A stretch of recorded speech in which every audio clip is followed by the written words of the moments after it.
Qatar air base మీదన దాడి దానిని నిలువరించడం కోసం ఖతార్కి సంబంధించినటువంటి విమానాలు చేసినటువంటి ప్రయత్నానికి సంబంధించిన విజువల్ స్థానికులు తీసినటువంటి విజువల్స్ అన్నమాట. ఇది పెద్ద ఎత్తున ఇరాన్ విరుచుకుపట్టడంతో జరిగినటువంటిది.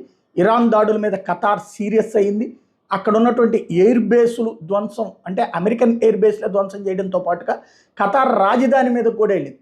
దీని పరిస్థితి నిరంతరం పర్యవేక్షిస్తున్నామని చెప్పింది Qatar. At the same time air బేస్ని క్లోజ్ చేసింది. ఇతర దేశాల పౌరుల భద్రతకి ముప్పు లేదన్నటువంటి ప్రకటన చేసింది. వాళ్ళందరినీ జాగ్రత్తగా చూసుకుంటామని చెప్పింది. దేశ భద్రత విషయంలో వెనక్కి తగ్గబోము అని చెప్పింది. ఎనీథింగ్ ఏమైనా రిటాలియేషన్ ఉంటుందని చెప్పింది.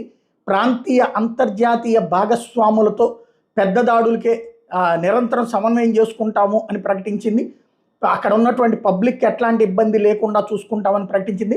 అల్ ఉదీద్ వైమానిక స్థావరం ఏదైతే ఖతార్లో ఉందో దాని